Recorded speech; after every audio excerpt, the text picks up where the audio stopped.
Everyone, আজকে আমি আপনাদের জন্য এমন একটা রেসিপি নিয়ে এসেছি যেটা প্রথমবার খেয়েই আমি একবার প্রেমে পড়ে গেছি। সত্যি বলতে এটা হয়তো আমার জীবনের সেরা চিকেন ভর্তা। আমাদের বাড়িতে অনেক সময় ছোট ছোট মাংসর টুকরো পড়ে থাকে, যা দিয়ে কি করব বুঝতে পারি না।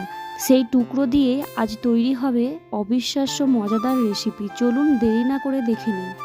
আমি চিকেন ভর্তার জন্য নিয়েছি ফ্রেশ টমেটো। আপনারা চাইলে টমেটোগুলোকে গোল গোল করেও কাটতে পারেন, তবে আমি এটাকে একদম মিহি কুচি করে কেটে নিচ্ছি। টমেটো ছোট ছোট করে কাটার কারণ হলো এতে খুব দ্রুত সেদ্ধ হয় এবং রান্নার সাথে একদম মিশে যায়।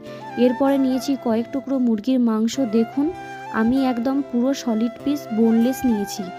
এবারে এই মাংসগুলোকে একদম ছোট ছোট টুকরো করে কেটে নিতে হবে, যাতে ভর্তার প্রতিটি কামড়েই মাংসের স্বাদ পাওয়া যায় এবং মশলাগুলো একদম ভেতর পর্যন্ত ঢোকে।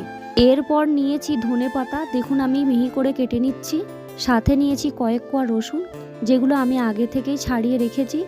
রসুন কিন্তু ভর্তার স্বাদ অনেকটাই বাড়িয়ে দেয়। আর এখানে নিয়েছি বড় সাইজের পেঁয়াজ কুচি। সময় বাঁচানোর জন্য পেঁয়াজটা আগে থেকে কেটে রেখেছিলাম, তাই আর নতুন করে ভিডিওতে দেখালাম না।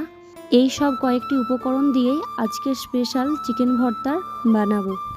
এবারে কড়াইতে পরিমাণ মতো সরষের তেল দিয়ে আমি প্রথমে রসুনের কোয়াগুলো দিয়ে দিচ্ছি। দেখুন, রসুনগুলো আমি বেশ লাল লাল করে ভেজে নিচ্ছি। এই ভাজা রসুনের গন্ধটা কিন্তু ভর্তার আসল মজা। রসুন ভাজা হয়ে গেলে আমি তুলে নিচ্ছি। এরপরে ওই তেলের মধ্যেই দিয়ে দেবো টমেটো কুচি। হালকা আঁচে টমেটোটাকে ভালো করে ভেজে নেবো, যাতে পুরোপুরি নরম আর সেদ্ধ হয়ে যায়। টমেটো ভাজা হয়ে গেলে সবশেষে দিয়ে দিচ্ছি পেঁয়াজ কুচি। পেঁয়াজ ভাজার সময় একটা জিনিস মাথায় রাখবেন, এটা কিন্তু বেরেস্তার মতো খুব লাল লাল করে ভাজা যাবে না। পেঁয়াজটা জাস্ট নরম হালকা সেদ্ধ হবে আর একটু হালকা সোনালি কালার আসবে, যাতে ভর্তার পেঁয়াজটা ক্রাঞ্চি ভাব বজায় থাকে। পেঁয়াজ হালকা নরম হয়ে গেলে আমি তেলের থেকে তুলে নিচ্ছি।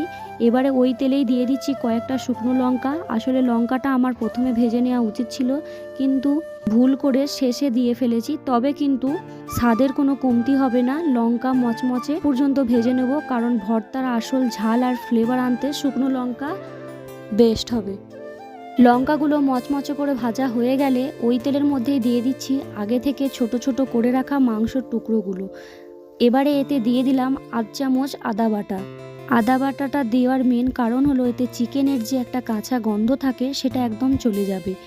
এরপর এক এক করে সব রেগুলার মশলা দিয়ে দিচ্ছি। হলুদ গুঁড়ো, লঙ্কা গুঁড়ো, জিরে গুঁড়ো, ধনে গুঁড়ো, স্বাদ মতো নুন। সব মশলা দিয়ে বেশ কিছুক্ষণ নাড়াচাড়া করে নিলাম। তারপরে অল্প পরিমাণে জল দিয়ে এটাকে সেদ্ধ করতে বসিয়ে দিলাম এবং মশলাটা ভেতর থেকে নরম হয়ে সেদ্ধ হয়। এই জন্য আঁচটা কমিয়ে কিছুক্ষণের জন্য ঢাকা দিয়ে হতে দেবো। ওটা ঠিক এইভাবে সেদ্ধ করতে হবে। খেয়াল রাখবেন এতে একদমই না জল থাকে। জল থাকলে কিন্তু ভর্তার আসল স্বাদ পাওয়া যাবে না। দেখুন, মাংসটা একদম শুকিয়ে আর ভাজা ভাজা হয়ে গেছে। এবারে ভর্তার আসল পর্ব। আমি এখানে এক এক করে সব উপকরণগুলো সাজিয়ে নিয়েছি। ভাজা টমেটো, হালকা করে ভেজে রাখা পেঁয়াজ, সেদ্ধ করে রাখা মাংস, ফ্রেশ ধনেপাতা কুচি, ভাজা রসুন আর মচমচে করে রাখা শুকনো লঙ্কা। এখানে যারা কাঁচা লঙ্কা ইউজ করবে তারা করতেও পারো, কাছে ছিল না তাই আমি ইউজ করিনি। আর নিয়েছি কাঁচা পেঁয়াজ। এবারে অল্প পরিমাণে নুন দিয়ে শুকনো লঙ্কাটাকে বেশ ডলতে হবে। তারপরে অল্প তেল দিয়ে এটাকে বেশ হাতে করে চটকে চটকে মাখতে হবে। হাতেই হলো ভর্তার আসল স্বাদ। যতটা পরিমাণে চটকে মাখবে তত স্বাদটা দ্বিগুণ হবে। একবার আমার পদ্ধতিতে তোমরা এই রেসিপিটা বানিয়ে দেখো। ব্যাস রেডি আমাদের স্পেশাল চিকেন ভর্তা। বিশ্বাস করুন, এই ফ্লেভারটা একবার মুখে দিলে আপনি জাস্ট অবাক হয়ে যাবেন।